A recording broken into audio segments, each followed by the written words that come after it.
My stepchildren said they answer only to their biological parents. So I changed the locks, canceled every privilege in my name, and told their father pickup was tonight. No one argued. Hello, everyone. Welcome to Reddit Silent Revenge. You know what? I used to believe that love and patience could win over anyone, especially kids. That if you just showed up consistently and treated children with kindness, they'd eventually come around. I learned the hard way that some people, even kids, will take your kindness for weakness and your generosity for granted. My name is Mark. I'm 40 and I've been married to my wife Jessica for 3 years now. This story is about the moment I finally stood up for myself and my family, and why sometimes the most loving thing you can do is set boundaries that actually mean something. When Jessica and I got married, we became a blended family.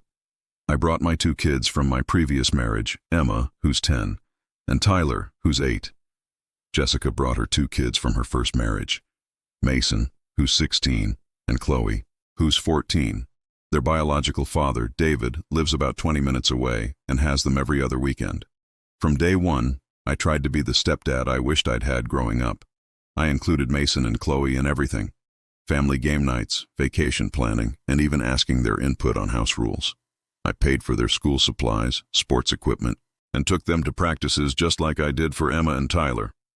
But here's the thing about respect. You can't force it, and you can't buy it. The first red flag came about 6 months after we all moved in together.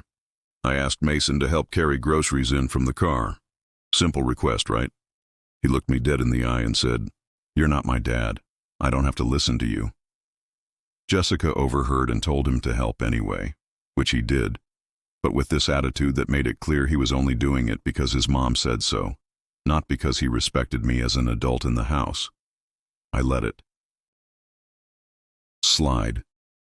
He's adjusting, I told myself. This is hard for him too, but it didn't get better. It got worse. Mason and Chloe developed this pattern of selective hearing. They'd respond immediately when Jessica asked them to do something, but when I made the same request, they'd act like I hadn't spoken, or they'd look at me with this blank stare and say, "I'll wait for Mom to tell me." The breaking point started building in small moments, like when I'd cook dinner for everyone and Mason would make a show of asking Jessica if it was okay to eat what I'd made, or when Chloe would leave messes in common areas, and when I asked her to clean up, she'd say, "My mom didn't tell me to." Then it started affecting my own kids. Emma came to me crying one day because Mason had taken her art supplies without asking. When she asked for them back, he told her, "Your dad doesn't make the rules here. Only real parents do." Real parents. Tyler started asking me why Mason and Chloe didn't have to listen to me like he did. How do you explain to an 8-year-old that some kids in the house follow different rules based on whose DNA they share? I talked to Jessica about it multiple times. She'd have conversations with Mason and Chloe. They'd apologize and things would be okay for a few days. Then we'd be right back to the same pattern. "They're still adjusting," Jessica would say. "Their father fills their heads with ideas about loyalty and biological family. Just give it more time." But time wasn't fixing anything. It was making things worse because Mason and Chloe were learning they could disrespect me without real consequences. The incident that changed everything happened on a Thursday night in February. I'd had a long day at work and I came home to find Tyler in his room crying. When I asked what was wrong, he told me that Mason had broken his favorite toy, a model airplane we'd built together. And when Tyler got upset, Mason said, "Tell your dad to buy you a new one. That's all he's good for anyway." I found Mason in the living room playing video games like nothing had happened. "Mason," I said, "we need to talk about what happened with Tyler's airplane." He didn't even pause his game. "I don't know what you're talking about. You broke his model airplane, the one we built together." He shrugged. "Accidents happen. This wasn't an accident." Tyler said, "You threw it against the wall when he wouldn't let you use his gaming headset." Mason finally looked at me, but his expression was pure defiance. "Tyler's lying.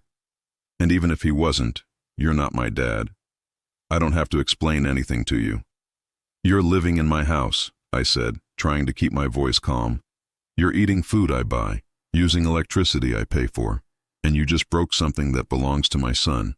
You absolutely do owe me an explanation." He laughed. "Your house? Mom pays rent too. Your son? Tyler's not even related to me. And you?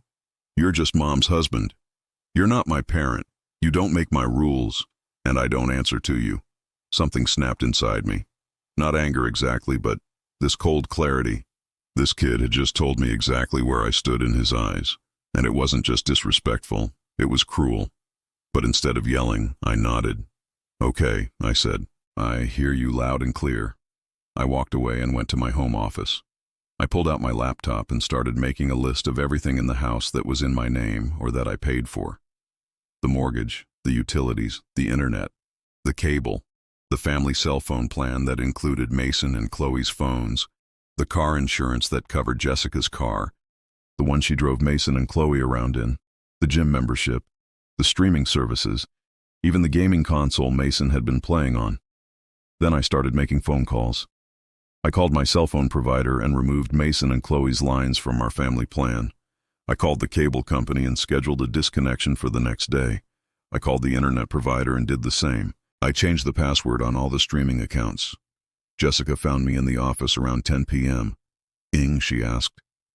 "Mason made it very clear tonight that I'm not his parent and he doesn't answer to me," I said without looking up from my computer. "So, I'm making sure he doesn't have to worry about accepting anything from someone who isn't his parent." Her face went pale. "Mark, what did you do?" "I'm removing Mason and Chloe from everything that's in my name or that I pay for. Their phones are already disconnected. Internet and cable get shut off tomorrow. I'm also going to need David's address because I'll be dropping off their belongings this weekend. You can't be serious." I looked at her. "Man, Jessica, your son just told me I'm nothing more than your husband, that I have no authority in my own house, that my children don't matter because they're not related to him. He's right that I'm not his parent, but that means I'm not responsible for him either. They're kids, Mark. They're still learning." "No," I interrupted. "Emma and Tyler are kids, and they've learned to be respectful. Mason is 16. He's old enough to drive, old enough to have a job, old enough to understand consequences. If he wants to act like I don't exist, then as far as his privileges go, I won't exist." I spent the next day implementing my plan. I packed up Mason and Chloe's belongings, clothes, electronics, personal items, and loaded them into my truck. I changed the locks on the house and had new keys made for Jessica, Emma, Tyler, and myself. When Jessica, Mason, and Chloe came home that afternoon and couldn't get in, they called me. "Mark," Jessica said when I answered, "we can't get in the house." "I changed the locks," I said calmly. "Mason and Chloe's things are packed and ready to go to David's. You can't kick out my children. I'm not kicking them out because they're your children. I'm removing them because they've made it clear they don't recognize me as having any authority in my own home. People who don't respect the homeowner don't get to live in the home." There was silence on the other end. "I'll be home in 20 minutes. I continued. "David can pick them up then, or you can drive them over. But they're not coming back in this house until they can treat me with basic respect." When I got home, David was already there. Jessica had called him and he'd come straight over. David said when he saw me, "This seems pretty extreme over some teenage attitude." I looked at him steadily. "David, if your son told you that you weren't his parent, that he didn't have to listen to you, and that your children didn't matter to him, what would you do?" David was quiet for a moment. "I'd probably want to teach him a lesson. That's all I'm doing. Teaching a lesson about respect and consequences." I turned to Mason and Chloe, who were standing next to Jessica's car, looking stunned. "I want you both to understand something," I said. "This isn't about me being mean or petty. This is about respect. You've told me in words and actions that I'm not your parent, and you don't answer to me. Okay, I accept that. But parents provide for their children. If I'm not your parent, then I'm not obligated to provide for you." Mason, for the first time since I'd known him, looked uncertain. "You're really going to make us leave? You told me I had no authority over you in my own house." "You were right. But authority and responsibility go together. No authority means no responsibility." Chloe started crying then. "But where will we go?" "To your dad's," I said gently. "He's your parent. I'm just your mom's husband, remember?" I helped David load their things into his car. As they were getting ready to leave, Mason looked at me. What if we want to come back? Then you'll need to decide if you can treat me with the same respect you'd show your father, because that's what I am in this house, a father figure who deserves basic respect. They left with David that night. Jessica was furious with me at first.